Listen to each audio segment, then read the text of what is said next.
매일 아침을 뉴스로 깨웁니다. 신율의 출발 새아침.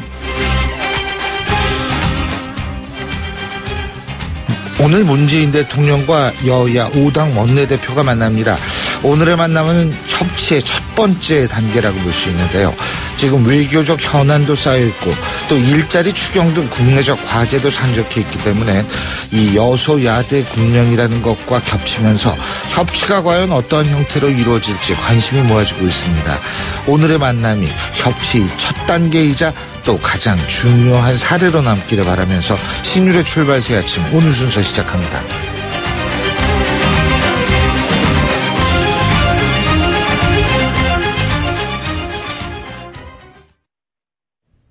YTN 라디오 신율의 출발 새아침. 예, 지금까지 들어온 뉴스 백병규 시사평론가와 알아보겠습니다. 어서 오십시오. 안녕하십니까. 예, 어제 5.18 민주화운동 기념식이 있었죠.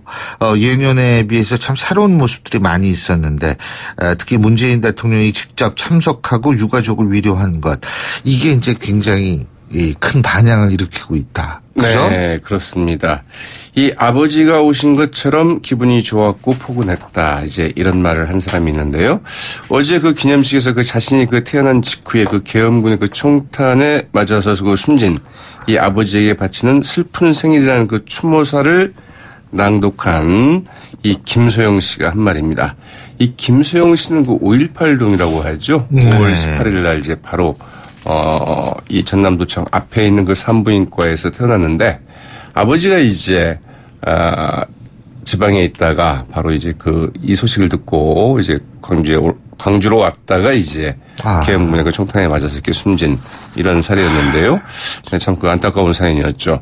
이 문재인 대통령 어제 이제 그 기념사에서 여전히 우리 사회 그 일각에서는 그 5월 광주를 왜곡하고 그 폄훼하려는 그 시도가 있지만 용납될 수 없는 일이라면서 이 새 정부는 그 5.18 민주화 운동의 그 진상을 규명하는데 그 더욱 큰 노력을 기울이겠다고 이제 밝혔습니다. 특히 이 80년 그 5월 20일 그 전남도청 앞 등에서 발생한 그 헬기 사격까지 포함해서 이 발포의 진상과 책임을 반드시 밝혀내겠다고 밝혀서 그 주목이 됐는데요. 이 완전한 진상 규명 문제는 결코 그 진보나 보수의 문제가 아니라 이 상식과 정의의 문제이고 우리 국민 모두가 함께 가꿔야 할 그 민주주의의 그 가치를 보존하는 일이라고 이제 말하기도 했습니다.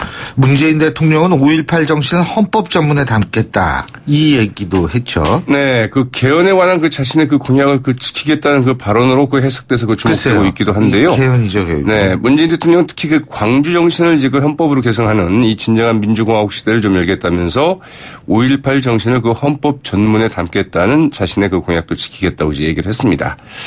네, 그래서 이제 이와 함께 5.18 정신을 그 헌법 전문에 그 담아서 그 개헌을 완료할 수 있도록 이 국회의 그 협력과 국민 여러분들의 그 동의를 정중히 요청드린다, 이렇게 얘기를 했는데요. 예. 개헌 문제에 대해서 상당히 좀 속도를 내지 않겠느냐, 이런 관측도 좀 나오고 있죠. 김동철 국민의당 신임 원내대표도 이 개헌 특위를 구성하라, 이런 얘기를 했는데. 이 개헌 특위의 결정대로 따라달라, 이렇게 얘기를 했다고 하는데요. 특위의 결정대로 따라달라고 그랬던 거예요? 네. 근데 뭐 결정대로 따르게 될지 어떻게 될지 모르겠습니다만. 일단 특위를 잘 열어서. 네, 그렇죠. 네, 모색을 해나가야 되겠죠. 자, 자유한국당 문재인 대통령이 어제 기념사에 대해서 북한군 개입도 밝혀야 한다는 논평을 내놨다고 그러네요. 네, 참, 약간은 좀 답답한 대목이기도 합니다. 예. 이른바 그 보수 일각에서 그 주장해온 그 북한군 개입설을 또다시 그 끄집어냈는데요. 이 자유한국당의 그 정준길 대변인 어제 그 논평을 통해서 헬기 사격을 포함한 이 발포의 그 진상과 그 책임을 밝히는 등 5.18 진상 규명을 위한 노력이 필요하다, 이렇게 얘기를 하면서도 유공자 그 선정 절차 및 그 대상자의 문제점, 북한군 개입 의혹 등 그 진상 규명을 위해서 그 반드시 필요한 부분까지도 함께 밝혀져야 된다고 이야기를 했습니다. 이 북한군 개입설 잊을만 하면 또 나오곤 하는데요. 그러나 이제 몇 차례 그 근거 없는 낭설로 이렇게 좀 확인된 바 있기도 하죠. 네. 특히 이제 그 미 중앙정보국이 그 지난 1월에 이제 그 기밀 문서가 그 해제돼서 공개가 됐는데 여기에는 그 북한군의 개입은 없었다, 이런 내용이 이제 그 기밀 문서가 해제가 돼서 공개가 되기도 했었죠. 자, 제가 오늘 방송 서두에 말씀을 드렸는데 문재인 대통령 오늘 여야 5당 원내대표하고 우찬 회동을 갔죠. 맞습니다. 오늘 그 청와대에서 그 여야 5당 그 원내대표와 그 첫 그 오찬 회동을 갖게 됐는데요. 이 청와대에서는 그 임정석 비서실장과 그 전병헌 전무수석 그리고 윤영찬 국민소통수석 등이 이제 급해서 갈 것으로 알려졌는데요. 이 회동의 의제는 따로 잡지는 않았다고 합니다. 한 1시간여 정도 만날 예정이고요. 이 상견례 이제 자리이자 그 협치와 소통의 그 첫 출발이라는 점에서 주목이 되고 있는데 청와대의 설명은 이렇습니다. 문재인 대통령이 그 취임 당일 그 야당 지도부를 찾아간 데 이어서 9일 만에 5당 원내대표를 이제 청와대로 초청한 것에 좀 의미를 좀 부여해 줬으면 좋겠다. 이렇게 얘기를 했다고 그러는데요. 자, 의미 부여가 아니라 꼭 실질적인 대화와 그 협력에 첫 이제 그 시작이 좀 됐으면 하는 이런 생각이 들게 되죠. 그렇게 돼야죠. 그리고 돈봉투 회식 사건과 관련해서 이 감찰에 회부된 검찰 고위 간부들 두 사람이 사의를 밝혔는데 지금 이게 감찰이 진행되고 있기 때문에 청와대가 이 사표 수리를 하지 않았죠. 그렇습니다. 뭐 이제 이거 뭐 어떻게 보면 또 수리할 수도 있는 부분인데 어쨌든 뭐 수리하지 않고 감찰은 감찰대로 이제 진행을 하겠다 이런 입장인데요.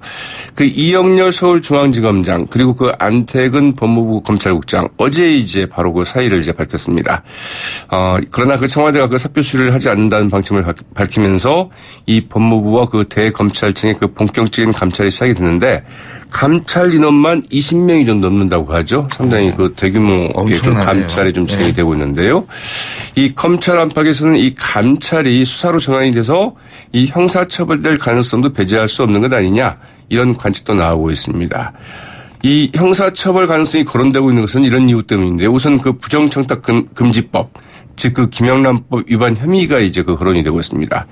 이 공직자는 일회에 그 100만 원 초과의 그 금품을 받을 경우에는 3년 이하의 징역 혹은 그 3천만 원 이하의 그 벌금에 그 처해 지록되어 있는데 당시 이 검사장과 그 안 국장이 그 후배 검사들에게 건넨 돈이 1인당 70만 원에서 그 100만 원 정도 된다고 그러거든요. 그래서 이제 이 같은 혐의가 좀 적용되지 않겠느냐 이런 그 지적도 좀 나오고 있고요. 그 또 뇌물 혐의가 적용될 수도 있다는 지적도 나오고 있는데요. 이영렬 검사장은 그 검찰총장 후보 가운데 한 명입니다. 상당히 그 유력 시대에 있었다고 하죠. 그리고 이제 그 검찰국장은 검찰총장 후보 추천위원회 그 당연직 위원 가운데 한 명입니다. 그래서 그 이 검사장이 그 돈봉투를 건넨 이 검찰국장 산하에 이 검찰과장과 형사기획과장, 이 검찰총장 후보 추천위원회 그 실무를 담당하는 인물들인 만큼 이들이 주고받은 돈, 이 직무 관련성을 배제할 수 없다 이런 지적도 나오고 있다고 하죠. 예. 근데 이 돈이 특수활동비에서 나왔다는 건데요. 나왔다는 거죠. 네. 근데 이 특수활동비가 이게 영수증도 없고 뭐 어떻게 썼는지 뭐 그런 것도 없으니까 이거를 밝혀낸다는 게 이게 물론 여기는 내부 제보 같은 게 있었던 것 같아요. 그죠? 아닌가요? 네, 이제 이 같은 그날 이제 그 회식 장소에 다른 검찰 관계자들도 있었다고 그럽니다. 그래서 이제 이런 말하자면 서로 이제 만나는 장면들을 목격한 다른 관계자들이 좀 있었다고 하죠. 그렇군요. 네. 근데 어쨌든 이번 기회에 이 특수활동비, 검찰, 뭐 국회 이 상임위원장들도 특수활동비가 있어요. 제 기억으로는. 네, 여러 가지가 많은데요. 이제 특수활동비는 가장 크게 문제가 되는 것은 사실 이제 국정원의 특수활동비죠. 네, 그래서 이게 이제 각 그 부처에 그 데이터가 가져다 쓰는 건데요. 네, 그런 부분들이 전혀 이제 사실은 영수증 첨부도 안 되고 어디에 썼는지 대해서 전혀 확인되지 않은 채 사용이 되기 때문에 굉장히 좀 큰 문제가 많이 있다고 시기되고 있죠. 알겠습니다. 오늘 말씀 여기까지 듣죠. 고맙습니다. 네, 고맙습니다. 예, 지금까지 백병규 시사평론가였습니다.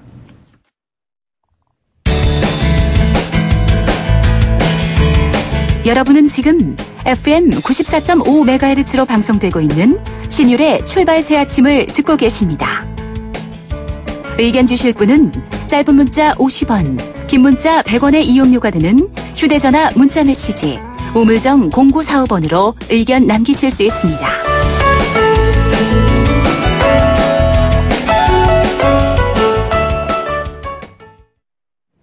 어제 국정농단 사건에 연루된 비선의료진에 대한 선고가 나왔는데요. 5명 모두에게 유죄가 선고됐습니다. 작년 10월 최순실 게이트 수사가 시작된 이후에 처음으로 나온 법원 판결인데요. 자, 국정농단 사태 청문위원을 지내셨죠. 바른정당 황영철 의원 전화 연결해서 입장 들어보겠습니다. 황 의원님 안녕하십니까? 예, 안녕하세요. 황영철입니다. 예, 예. 청문위원으로 활약을 하셨는데, 그죠? 네. 예, 네. 예.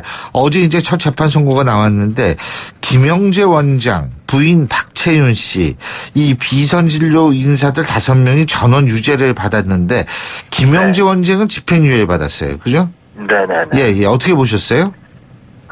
일단 저희가, 참, 그 사이에 정말 많은 일이 있었구나라는 생각이 들면서, 예. 저희들 청문회를 시작할 때, 이 국정농단의 실체를 파헤칠 수 있을까라는 마음으로 시작을 했는데, 예. 청문회 과정에서는 물론 성과도 있었지만, 실체 규명에 대단히 어려움이 좀 많았죠. 예. 또, 증인들의 증언이 거짓과 또 위증과 모르쇠로 일관하고 있었고, 그런 측면에서 봤을 때 어쨌든 이 특검 수사를 통해서 비선 진료를 포함한 여러 사안들의 이 범죄 사실이 확인되고 또 이로 인해서 또 재판 결과가 나오고 이러는 걸 보니까 좀 굉장히 많은 생각이 스쳐 지나가고요. 그리고 물론 이제 뭐 집행유예든 뭘 받든 사법부의 판단이 내려졌으니까 사법부의 판단을 존중해야죠. 네, 물론 그렇죠. 네. 근데 이게 위증죄로 어떤 의사분은 이제 네. 법정 구속되지 않았나요? 네, 물론 위증죄에 대한 부분이 네. 사법부에서는 재판부에서는 대단히 중요한 부분, 엄중한 부분이다라고 판단을 하셨던 것 같고요. 예. 뭐 제가 그 집행유예를 내리던 아니면 벌금형을 내리던 사법부의 판단에 대해서 뭐 그것의 뭐 경중뭐에 대해서 판단을 내려서 말씀드리기 좀 어렵죠. 앞으로도 많은 재판이 있을 거라고 보고 있고요. 예. 네. 지금 많은 재판, 바로 그 네. 재판 중에 하나가 다음 주 화요일인가요? 23일 날. 박근혜 네. 전 대통령의 첫 번째 재판이 열리죠. 네, 네. 예. 자, 그런데 이재용 삼성 부회장 뇌물죄 재판에서 특검팀이 박근혜 전 대통령을 증인으로 신청했는데 나올 거라고 보십니까? 저는 안 나올 가능성이 매우 크다고 보고 있습니다. 지금 네. 그 박근혜 대통령이 이제 그 본인과 관련된 그런 재판 과정에는 나오겠지만 그 이외에 다른 것과 연결된 재판은 안 나올 거라고 생각하고요. 특히 또 삼성과 관련된 부분에 있어서는 뭐 박근혜 대통령이 출석해서 증언하는 것이 또 본인에게 결코 뭐 유리하거나 또 사실대로 이야기하기 참 어려운 부분들이 있다라고 생각이 들어서 예. 본인과 관련된 재판 외에 다른 재판들에 대해서는 증인으로 출석하거나 뭐 이렇게 하지 않을 가능성이 매우 크다.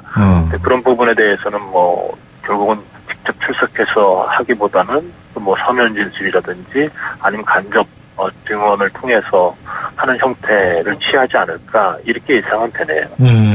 당연히 국민 입장에 봤을 때는 예. 모든 재판에 박근혜 전 대통령께서 나오셔서 이런 검사의 질이라든지 재판부의 질의에 또 성실하게 답변해 주기를 바라고 있지만 그럴 가능성은 매우 희박하지 않을까 이렇게 생각이 듭니다. 예. 자, 문재인 정부 출범한 지 오늘로 9일째인데요. 예? 네. 어떻게 보십니까? 어떻게 평가하십니까? 저는 요즘 TV 보는 맛이 좀 있는 것 같아요. 예. 국민들께서도 정말 여러 날들을 이 박근혜 대통령과 최순실 국정농단과 관련된 또 여러 가지 토론 이런 것들을 보면서 굉장히 상심도 많이 하시고 그리고 정말 이 나라 꼴이 어떻게 되는 건가 걱정들 많이 하셨는데 그래도 새 대통령이 뽑히셔서 여러 가지 미담도 만들어내고 그리고 제 입장에서 봤을 때는 국회와 소통하는 것 결국은 여야 협치를 이뤄내겠다는 의지도 보이고요. 예. 그리고 또 좀 최근에 여러 가지 인선 과정을 보면서도 많은 부분에 있어서 준비된 인선 또 좋은 사람들을 뽑아내서 이렇게 임명하는 것을 보면서 저도 굉장히 흐뭇하게 보고 있어요. 예. 결국 제 마음이 국민들의 마음이 아닐까 이렇게 생각하고요. 예. 다만 이런 흐뭇한 마음이 그리고 박수를 보내고 싶은 이런 상황들이 정말 오래 가야 되겠죠. 예. 그래서 지금은 허니문 기간이라고는 얘기는 하지만 허니문 기간을 지나서 집권하시는 내내 국민들에게 이렇게 흐뭇하고 행복한 그런 소식들 많이 전해주고 또 국민들도 기쁜 마음으로 박수를 보내는 그런 나라가 됐으면 좋겠다. 예. 그런 대통령이 되어줬으면 좋겠다라고 좀 간절히 빌고 있습니다.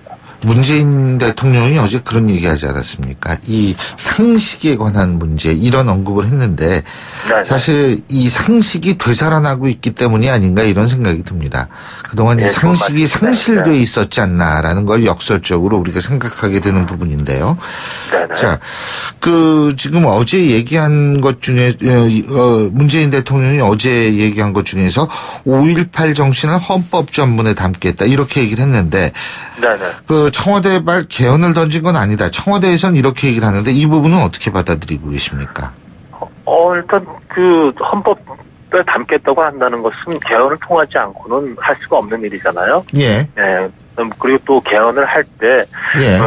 저는 5.18 정신을 헌법에 담는 것은 전적으로 동감하고요. 예. 다만 그것만을 담기 위해서 개헌을 할 수는 없는 거죠. 결국은 또 문재인 대통령께서도 후보 시절에 또 개헌과 관련돼서는 개헌하겠다라는 그런 공약을 하셨기 때문에 아마도 내년 지방선거를 앞두고 상당한 개헌 논의가 정치권 내에서 이루어져야 된다고 생각하고 대통령께서도 대통령만 되고 나면 이 개헌하고 무슨 이런 국가 체제를 바꾸고 이런 부분에 대해서 대단히 소극적인 상황으로도 변해가고 그랬는데 네. 그러지 마시고 미래 대한민국을 어떻게 만들어가는 것이 이런 시대 변화에 맞춰지고 많은 시대 정신들을 담을 수 있을지 대통령께서도 적극적으로 그리고 아주 긍정적으로 개헌 논의를 이렇게 주도해 가시고 또 안도 만들어내시고 이런 것들이 좀 있었으면 좋겠다 이렇게 생각합니다. 예. 자, 그리고 이 사드 문제 말입니다. 이것이 네네. 지금 여당은 국회 비준 동의가 필요한 사안이다. 지금 이런 얘기인데요. 네네. 어쨌든 그래서 국회 비준 동의 이걸 하도록 적극적으로 추진하겠다는 입장인데, 바른정당도 여기에 적극 협조를 할 겁니까?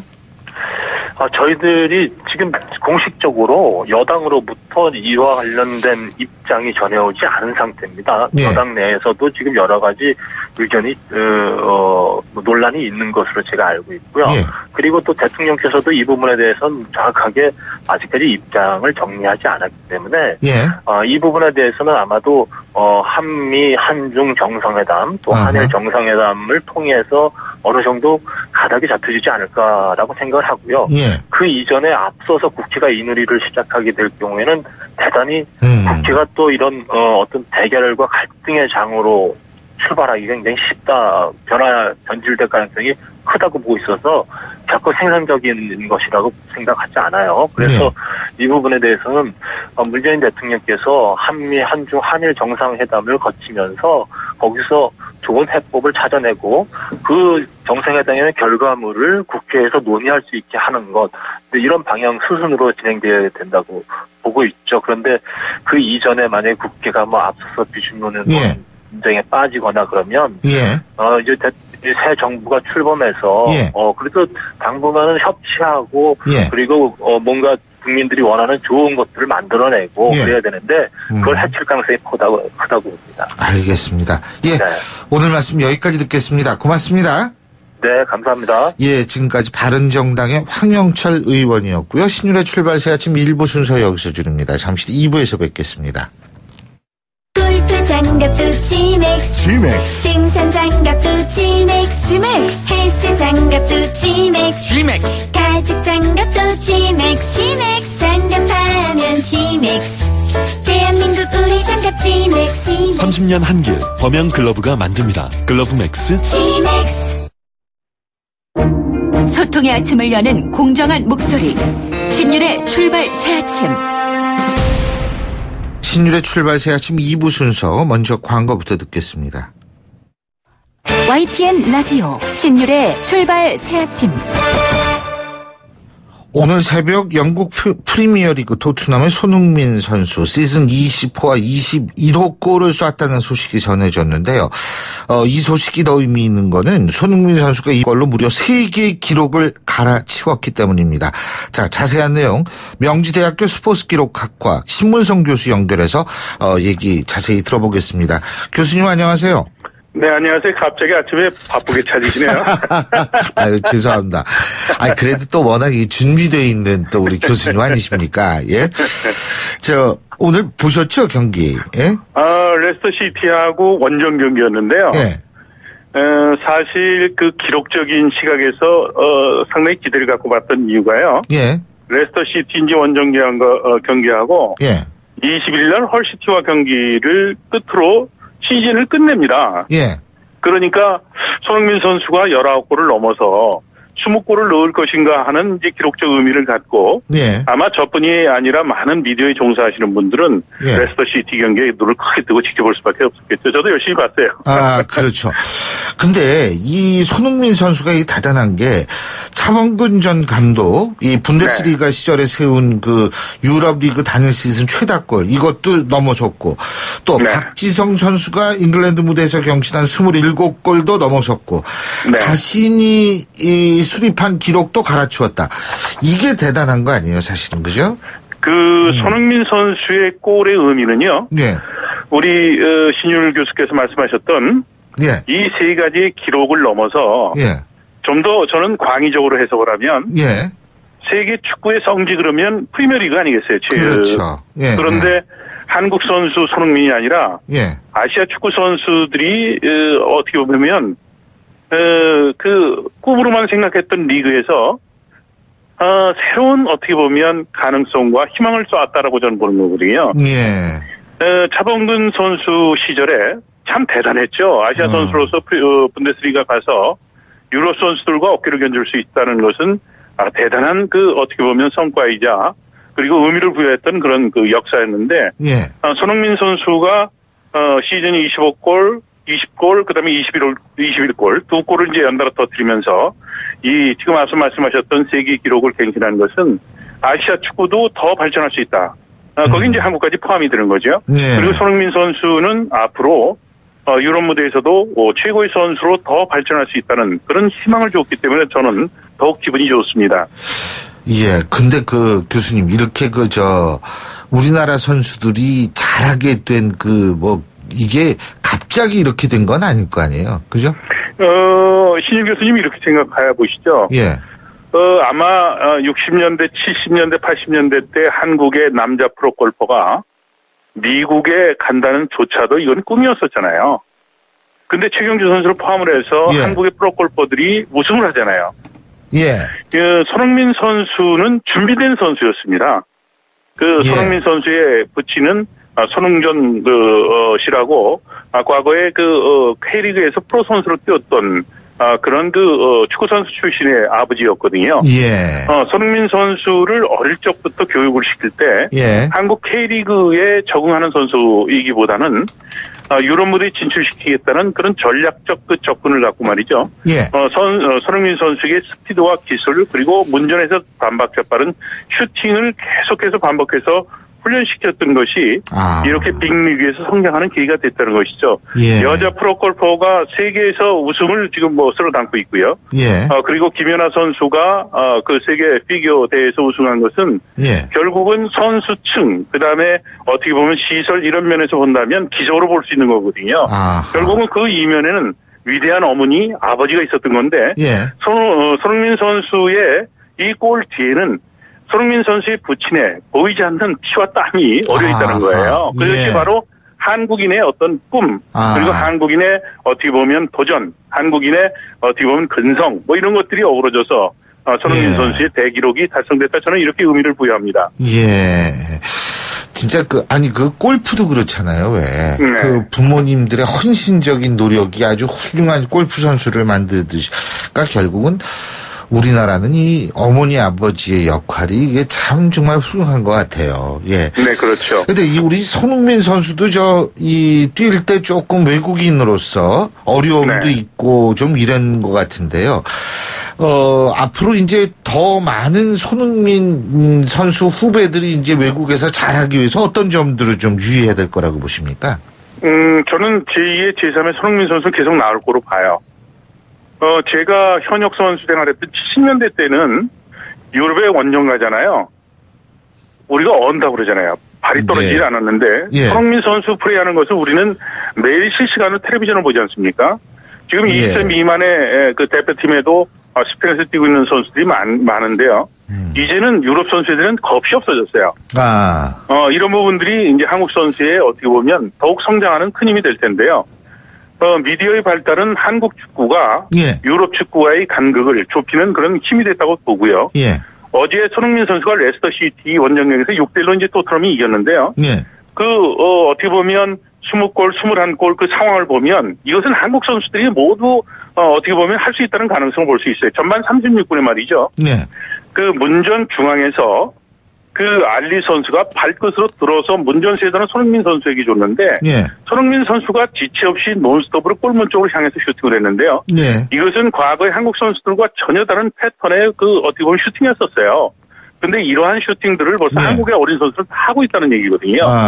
그리고 후반 26분에 손흥민 선수가 21번째 골은 이거는 정말 아시아 선수, 한국 선수가 유럽 선수를 농락할 수 있구나. 운이 좋아서 넣는 골이 아니었다는 것이죠.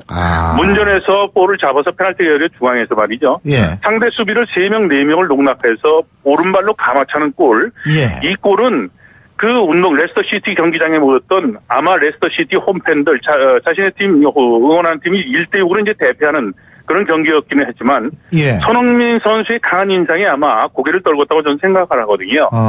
손흥민 선수가 넣었던 이 21골의 기록을 우리가 살펴볼 필요는 있을 것 같아요. 리그에서 그동안 12골을 넣었었는데 오늘 2골을 터뜨려서 14골을 넣었던 거고요. 그리고 FA컵에서 6골. 그리고 유럽의 꿈에 어떻게 보면 대회를 하는 챔피언스 리그에서도 손흥민 선수가 토트넘 선수로 한 골을 넣었다는 거거든요. 그러니까 손흥민 선수가 넣었던 골은 단순히 프리미어리그뿐이 아니라 FA컵 그다음에 챔피언스 리그에서 골을 터뜨렸고 손흥민 선수가 넣는 골 그다음에 손흥민 선수의 움직임, 손흥민 선수의 어시스트하는 동작 이런 동작들은 손흥민 선수가 갖고 있는 DNA는 결국 한국 선수의 근육과 그다음에 신경계를 갖고 있는 거 아니겠어요? 그러니까 앞으로 어린 선수는 제2의 제3의 손흥민 선수가 나올 것을 저는 한껏 기대를 합니다. 신 교수님, 저기 청취자들이요. 귀 요청이 빗발치는데 우리 손흥민 선수 골이에요. 요거 한 번만 해주실 수 있어요?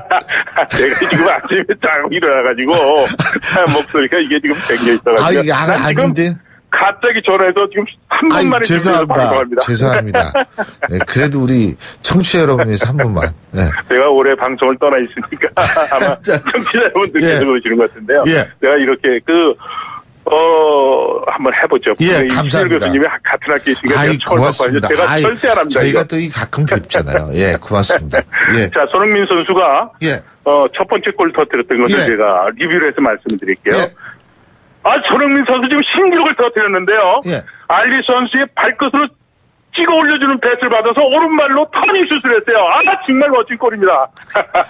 감사합니다. 고맙습니다. 고맙습니다. 감사합니다. 고맙습니다. 지금까지 명지대학교 신문선 교수였습니다. 요즘 굉장히 인기 있는 물건이 있습니다. 바로 문템이라는 건데요. 이 문템이라는 게 뭔지 짐작이 가시나요? 다름 아닌 문재인 대통령 아이템의 줄임말입니다. 취임 이후에 문재인 대통령과 관련된 여러 가지 물건들이 사람들에게 인기를 끌면서 문템이라는 단어까지 나오게 된 건데요. 그래서 오늘은 이 문재인 아이템 열풍이 불고 있는 이유, 문재인 신드롬까지 분석해보는 시간 갖겠습니다. 김성수 문화평론가 전화 연결돼 있습니다. 안녕하십니까? 안녕하세요. 김성수입니다. 지금 문재인 아이템 이거 요즘 없어서 못 판다고 그러더라고요. 어떤 게 있어요? 일단 가장 유명한 게요. 지금 문재인 대통령이 즐겨 마시는 커피입니다. 이 커피는 특별하게 문 대통령이 원하는 비율로 블렌딩이 돼 있다 그러죠. 그래서 이 블렌딩, 대통령 블렌딩이라고 하면서까지 많이 날개돋친 듯 팔리고 있다고 하죠. 그리고 또 문 대통령이 쓰는 안경이 있습니다. 린드 땡땡이라고 하는 상표의 안경인데 이 안경이 주문 폭주하고 있다고 합니다. 그리고 지금 그 문템 중에서 또 대단히 인기를 끌고 있는 것 중에 하나가 등산복입니다. 주황색으로 최근에 그 기자들과 함께 그 등산을 하면서 간담회를 했지 않습니까? 근데 이때 입었던 이 등산복은요 너무 많이 팔려가지고 그 회사에서 다시 재출시를 결정을 했다고 해요. 다 나가서 매진돼 버리니까. 그래서 재출시를 할 만큼 인기 있는 아이템이 됐다. 그래서 이 아이템이 굉장히 많은 사람들한테 입에 오르내리는 그런 것이었고요. 그 외에도 뭐 문재인 대통령을 다루고 있는 또 직접 쓴 책들도 역시 문템에 들어가 있고요. 뭐 새로운 그런 그 하나의 흐름을 만드는 정치 굿즈 뭐 이렇게 얘기하죠. 정치인들과 관련되어 있는 상품의 시장을 개척했다. 이렇게까지 얘기가 되고 있습니다. 근데 이런 현상이 과거에도 있었나요? 처음인가요? 사실은 처음이라고 봐야죠. 왜냐하면 이전에 그 뭐 노무현 대통령과 관련돼 있는 상품들이 팔리고 또 일부 정치인들은 뭐 책들을 팔고 하는 그런 현상이 있었지만 이렇게까지 그 문화적 현상으로 존재하는 그런 흐름은 없었어요. 또 노무현 대통령 같은 경우는 돌아가신 이후에 그 돌아가신 다음에 안타까움 때문에 관련돼 있는 그런 것들이 추모의 의미로 많이 팔리는 그런 경우는 있었지만 지금처럼 어떻게 보면은 하나의 아이돌이 탄생했고 그 아이돌과 관련돼 있는 상품들이 팔리고 있는 것처럼 아주 흡사한 그런 모습을 보이는 것은 처음이라고 봐야 됩니다. 지금 아이돌 말씀하시니까 2030 세대의 여성들이 특히 반응이 폭발적이라고 그러더라고요. 예, 그렇습니다. 그 인터넷 서점 예스24에서 집계한 것을 보면 20, 30대 여성들이 이 문재인 대통령과 관련된 도서를 산 구매 비율이 66%를 넘어섰다고 합니다. 그리고 이 사이트 말고 다른 인터넷 사이트에서도 제가 확인해 보니까 거기서는 전체적으로 그 여성들의 비율만 나와 있었는데 79%를 넘었더라고요. 그러니까 기본적으로는 20, 30대 그리고 여성들에 있어서 문재인 대통령의 아이템을 구하려고 하는 그런 흐름들이 강렬하다. 이런 것들을 읽어낼 수가 있었습니다. 근데 그 김성수 평론가께서 보실 때 이런 현상이 우리나라에만 있습니까? 외국에도 있습니까? 사실은요. 그 정치인과 관련돼 있는 상품은 외국에서 많이 팔리죠. 그런데 외국과 우리나라 좀 차이가 있어요. 외국은 그러니까 선거 캠페인 기간 동안에 그 사람에게 이 굿즈를 사면서 자연스럽게 후원도 할 수 있고 또 일종의 선거운동 중에 하나이기 때문에 그 시간과 분위기에 편승해서 이제 이런 상품을 구매하는 경우들이 있는데 지금 문재인 대통령 같은 경우는 완전하게 팬덤 현상이라고 봐야 되거든요. 그러니까 이런 강렬한 팬덤 현상은 외국에는 사실 그렇게까지 존재하지 않는 굉장히 조직적이고 또 강렬하고 어떻게 보면은 이 상품들을 삼으로써 내가 문재인의 인생과 혹은 가치관을 입는 것 같은 그런 느낌을 받는 그래서 굉장히 강력한 대리만족 효과를 내고 있는 그런 소비이기 때문에 사실은 유례가 없는 그런 그 흐름이다 이렇게 볼 수가 있겠습니다. 그 이유가 뭐라고 보세요? 일단은요, 그 우리나라의 그 정치인들에 대한 소비 중에서 특히나 대통령 후보에 대한 소비가 어느 때부턴가 이제 아주 강렬한 팬덤에 의해서 이루어지기 시작했습니다. 그러니까 이게 아이돌을 추종하는 그런 모습과 정치인을 추종하는 모습이 크게 다르지 않게 이렇게 형성이 돼 있다는 거죠. 그러다 보니까 그 보다 더 이성적이고 합리적인 그런 형태의 소비보다는 좀 더 정서적이고 그리고 또 나에게 직접적인 만족을 갖다가 그 소비라고 하는 형태로 바로 얻게 되는 그런 현상이 벌어지고 있는데 그러니까 이게 이제 뭐 사실은 정치학적인 입장에서는 긍정적이다라고만 보기는 어려울 거예요. 왜냐하면 정책이라든가 혹은 또 다양한 이념이라든가 이데올로기를 통해서 어떤 그 지지를 표명하고 소비를 하는 것이 아니라 철저하게 취향과 또 그 어떻게 보면, 예, 그런 형태로 이제 소비가 되는 것이기 때문에 이 부분에 대해서는 여러 가지 또, 다른 그런 고민들과 연구가 있어야 될 텐데 자칫 잘못하면 이것은 또 혐오로 바로 발전할 수가 있는 것이어서, 내가 사랑하고 있는 나의 팬덤이 아닌 알겠습니다. 그런 형태는 혐오로까지 이어질 수 있는 그런 움직임이라고 봐야 됩니다. 예, 잘 알겠습니다. 아이고, 그냥 아주 짧은 시간 내에 요점만 딱딱딱딱 정리를 너무나 잘해 주셨어요. 감사합니다. 고맙습니다. 고맙습니다. 예. 지금까지 김성수 문화평론가였고요. 신율의 출발 새아침 2부 순서 여기서 줄입니다. 전 8시 10분 3부에서 뵙겠습니다.